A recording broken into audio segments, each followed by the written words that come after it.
দেশের আলেম ওলামাকে জেলখানায় বন্দি করে ফাঁসি দিয়েছে। দেশের আলেম ওলামাকে জেলখানায় বন্দি করে আজীবন জেলে রেখেছে।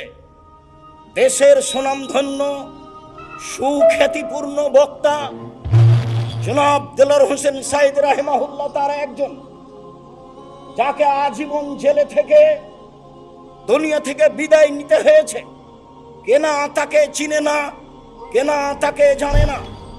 স্বৈরাচারী শাসক নির্বিচারে কত মানুষকে হত্যা করেছে। এই দেশের নিরীহ নিরপরাধ ভবিষ্যতে জাতির জাতীয় সম্পদ শত শত শিক্ষিত ছেলেকে হত্যা করেছে। সম্মানিত দিনী ভাই বোন, আপনারা জানেন তাদের কথা। এই দেশের উন্নয়নের নামে শত লাখ কোটি টাকা বেহিসাব টাকা লুটপাট করেছে। কত বড় নির্যাতনকারী মানুষ হলে এমনটা হতে পারে?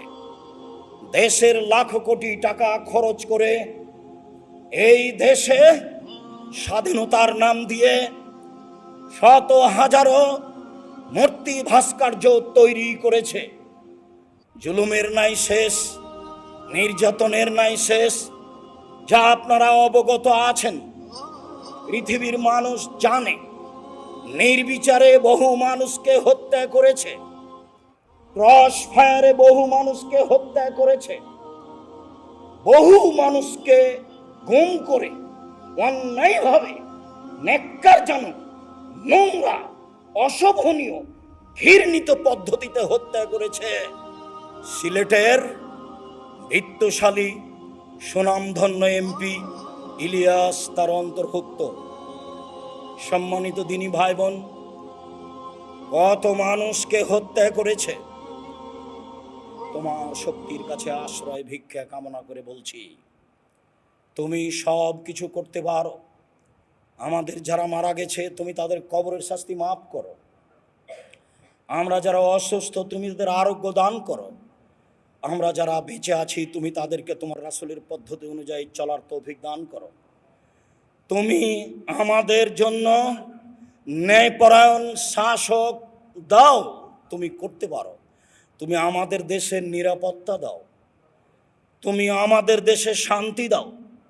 মানুষকে জুলুম অত্যাচার হতে, লুটতরাজ রাহাজানি হতে রক্ষা করো। তুমি সর্বশক্তিমান, তুমি সব কিছু করতে পারো। জুমার খুতবায় যা বললাম, তোমার কথা, তোমার রাসূলের কথা বললাম। আমরা সাধারণ মানুষ তোমার কাছে জোরালো দাবি রেখে যাচ্ছি, তুমি আমাদের এই দাবি দাওয়া কবুল করো।